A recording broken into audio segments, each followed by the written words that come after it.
Manifestation. This is a topic which many people have started to believe in or to try it out. You must have seen many people make videos on internet claiming as manifestation guru, or many people giving tips and tricks about manifestation, how they manifest the things which they wanted in life 10 times faster, 100 times faster, by repetition, by writing it down, or maybe saying it loud, detachment. So many tips and tricks, so many things and advices on the internet. But this video is different. I'm not going to give you any tips, or I'm not giving you any advices for manifestation, but rather we are going to decode what manifestation actually is. And I'm making this video hoping that majority of people know what manifestation is and have tried it out at least once in their lifetime. They may have manifested a car, they may have manifested a dress, or maybe small things, or maybe big things, or even if you are a master in manifestation, that doesn't matter, because we are going to discuss and share thoughts or exchange our experiences in this video, and rather ponder more upon this sub metaphysical experiences and techniques. So let's begin with the video. Now, to begin with, let me give you a basic definition of what manifestation is.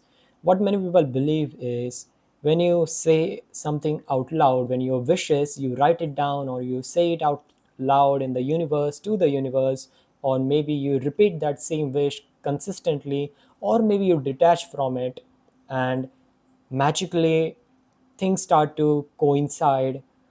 You go to the places where you were meant to be exactly at that time to get that same thing, or maybe a person misses your flight and you are the one who are chosen to go on that flight instead of him, or that trip.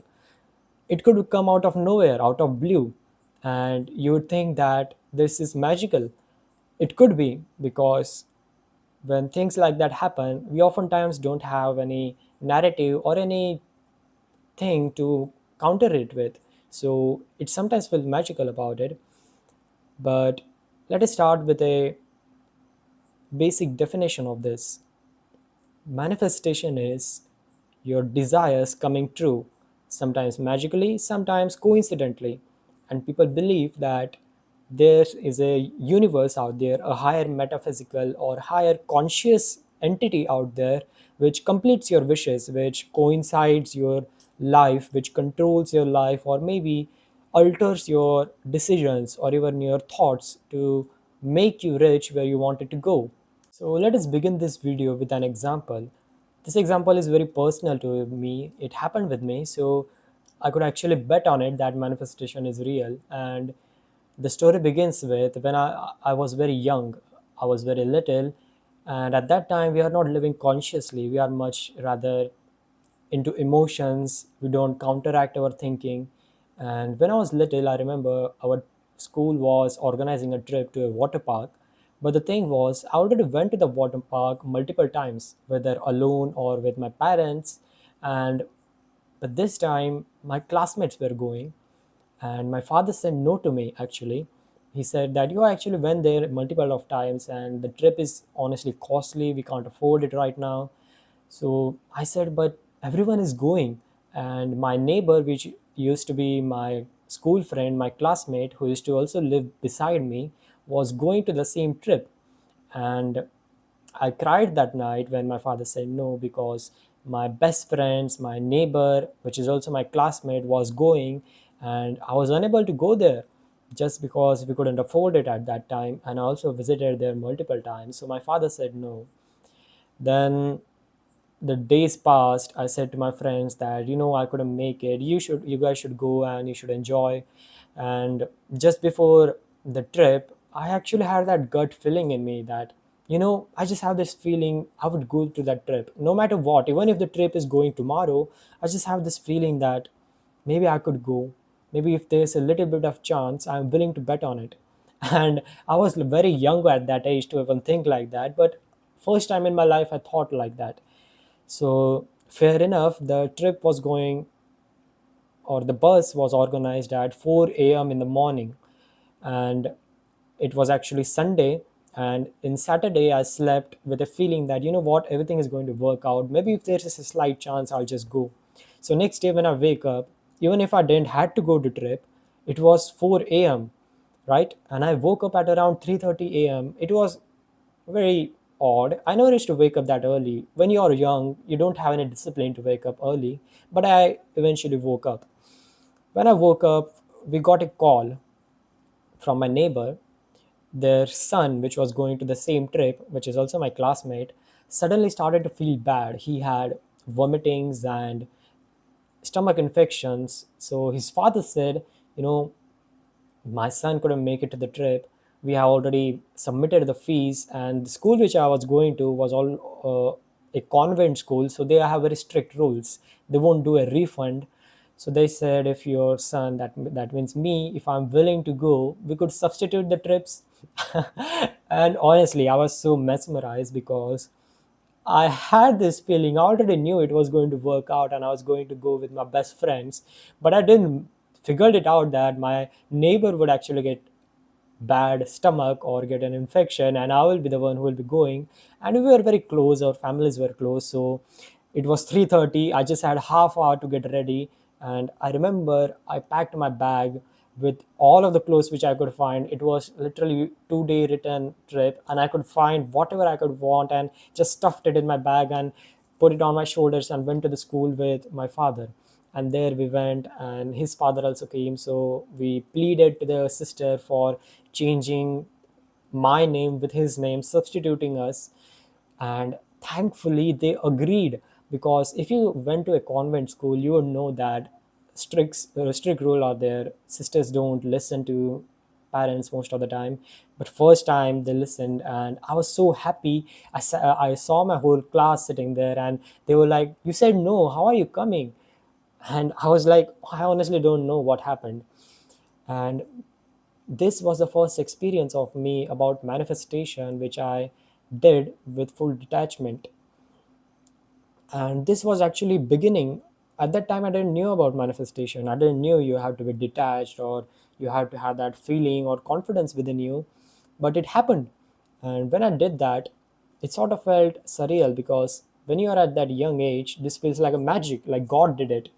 So fast forward to this current age of mine, I went through a journey of self realization, where I started to stop believing things as they are given to us. When people say something with an absolute fact, I started to question them. So slowly I started to learn about manifestation. And when I learned about it, I kind of related to this incident that, okay, I have manifested a lot of things in my life. And this was just one of the examples which I did. There were many examples which happened with me. And this was the first time when I could believe that whatever I think about happens. You can't put a logic behind it or an understanding behind it. Then I began my journey, the journey of dissecting. I became a scientist, not honestly a scientist, but in a way of analyzing the things instead of considering it as an absolute truth. So I started to research more on manifestation. I started to do small term manifestation, long term manifestations, and it pretty much worked out most of the times. But I couldn't just give it up to this something woo woo kind of thing, metaphysical thing that it happens because it happens. Though I didn't feel it. I needed that logical thinking behind it, a solid proof behind it. So I started to recognize the patterns. Now, anyone who comes to me and asks tips on manifestation, always say them one thing, one single line. Don't believe anything you which has been given to you on a plate. Go through the journey and dissect the incidents which happen with you. Dissect the patterns. Pattern recognition is the most important thing you could have in manifestation journey, or any sector you could take. Pattern recognition is very important. Instead of taking the beliefs or the logical conclusions of the person, you have to dissect it. You have to go through the same process which that person went through to say the things which he said. So if someone says manifestation occurs because of detachment, you don't have to consider it as an absolute truth. Go through the process, relate to it in your real life, go through the incidents with it, Could you see the same thing happening with you when you are detached to a theory or a thought? Does it actually become true? Have you felt the same way? Have you experienced that? And if you do, only if you do, then consider this as an absolute truth. And that's how I started believing manifestation. I had very shady kind of thing, like whether this works, what if, even if it works, does it have some kind of woo-woo logic behind it, or subconscious thingy thing. So what I came across is my results of it, which is from my perspective, is our subconscious mind. Our subconscious mind is honestly strong. When people say the biggest weapon a human could have is not nuclear weapons, is not emotions or words, it's actually subconscious mind. The world is your imagination and it could be a creation if you are enough to believe to make it come true. Now, what I mean by subconscious mind is I have read a book about how to control your subconscious mind. It is a very wide acclaimed book. In that book, it is said that your subconscious mind is a alternate or a byproduct of your conscious mind. The thoughts which are in your conscious mind 24 by 7 ultimately gets embedded in your subconscious mind. So whenever you have that dream of yours, whenever you have that aim of yours, you don't have to constantly attach to it. You have to say it out loud, and say it out loud until it becomes normal to you, so that whenever you say, oh, I want to become rich, it shouldn't be a new feeling to you. It should be like a normal thing. Like, I always wanted to go get rich. I always wanted to know that I would go through this journey. I always knew that I will become this successful. When these feelings become normal to you, that's when manifestation detachment comes into place. You must get confused when people say become detached and also do repetition. What does this mean? What do they simply mean is you have to do manifestation by repetition, but when you do it consistently, it becomes detached. You get used to it, and that's how manifestation occurs. But this video isn't about me explaining how manifestation work, but it's about decoding it, right? So why did I tell you all of these experiences? Because for majority of my life, that's how I used to manifest. That's how I used to put logical reasoning behind it. But it still doesn't explain how manifestation comes into fruition. We knew, we connected pattern recognition, we connected subconscious mind to our desires, but we still don't know how things actually come in front of you. Whether that trip, whether that shirt, how did it manifest? How did it come into existence for you? So, to go into that matter, to go into the main topic, let me ask you one question. Do you think your thoughts, your actions, your desires are your original things? Do you think you think of it or you desire of it completely original or completely out of your own will? It isn't. Whatever thoughts you have, whatever beliefs you have, are shaped by our ancestors in a sense, right? Because we believe in God, we believe in manifestation because someone told us about it. If thing such as superconscious being like God didn't existed, we would have been believing in some other thing. We would have been gone into a completely different matter if religions didn't existed. If thing like manifestation didn't existed, we would have been believing in completely different perspective. But since a single person shifted humanity's flow into God or into higher conscious being or into universe and manifestation, we have to put a reasoning behind it. So, whenever we think about our thoughts, our desires, let's say I wanted this shirt, what guarantee do you have that I always wanted it? Maybe someone told it to me. Maybe I saw it in a reel where a person was wearing this similar dress and I sort of gained that desires. So the origin of our desires is never original. It comes or it is borrowed from someone else. And when we get it, we sort of embed it into our subconscious mind. But how does it come into fruition? Well, I will tell you, it never comes into fruition. It's just that even if you wouldn't have thought about that shirt, or even if you wouldn't have desired for that shirt, you would have always gotten it. I would say that even if I wouldn't have specified this patterns or this color, I would have still gotten this shirt.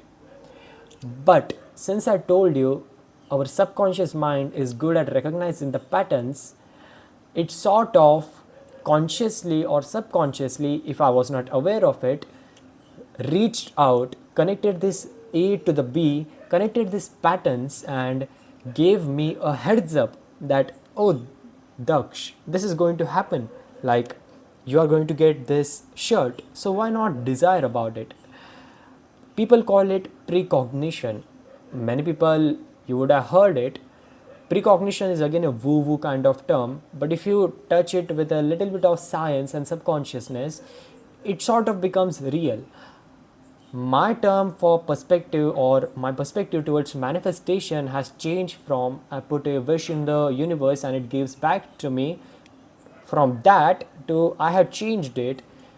Whatever I is going to happen, or whatever I'm going to get is going to happen, or I'm going to get that, I sort of get a heads up, or I sort of get a precognition, or I sort of get this patterns. I start to see those shirt in the reel, or I start to think more about it subconsciously, or it comes to me borrowed from some other people.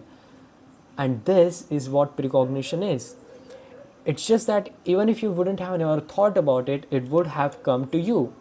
You just pick up the signals that you are going to get it early on in your life, and we give the credit to universe or subconscious mind or to some higher conscious being and call it manifestation. But it's just our, scientifically speaking, our brain catching up the hints and telling us that you are going to get it. Just be aware that I gave you a heads up. That's why many people would have thought about this or have experienced this. You sort of get alarmed before something is going to happen. Let's say when you are heading out, you sort of get this feeling that maybe today I'm going to fall from my bike when I'm riding because of a dirt. Maybe I'll apply a brake and it is going to happen. You get scared of it, you kind of feel it real, but you shook it off. And when it actually happens, you connect back to that point that, oh fuck, it happened. It sort of happened. And you call it that I manifested it, but what if you didn't manifested it? You just got a heads up, you just got a precognition that it was going to happen. It could be because yesterday you saw a similar accident happening to a person in a similar way. On a dirt, he applied his front brakes and his bike slipped. This sort of got embedded in your subconscious mind, and you thought about it once, twice, and you forget about it. If you recognize this pattern, you could connect back to the point and you would say that, okay, this happened before to another person and I connected that thing and it happened with me today. So it manifested. But if you really think deep into it, you never manifested. You just got a heads up. A universe showed it to you that this is going to happen, be aware. Now the choice is up to you that would you apply that right brake, would you be able to recognize the pattern and act upon it, or would you just let it happen? So my core understanding or study about this topic is this: manifestation is a different perspective of looking into a matter. It's actually precognition, and the more you study into this matter, the more new concept you will unlock. But currently in my life, in my phase, I actually believe in this one more clearly and more experienced perspective. So yeah, this was Decoding Manifestation. This is one of my first videos which I'm making on this channel, so I may or may not have been able to put my views upfront very good, so I apologize if I did that, but I'm trying my best. In future I'll talk more about borders and politics and maybe spirituality, maybe enlightenment, maybe topics like global tensions or history, or how which topic should be studied in school. Many of various sectors which I would like to talk about. Majority of time I wouldn't have or my videos wouldn't have editings in them, because I sort of believe in the flow of words rather than whoosh and wash and dopamine hit to keep you engaged or hooked. It's rather a lot about exchange of thoughts and sort of getting introduced to new perspectives or different kind of perspective, a broad spectrum of topics. So yeah, I'll meet you in next topic or next video. Bye bye.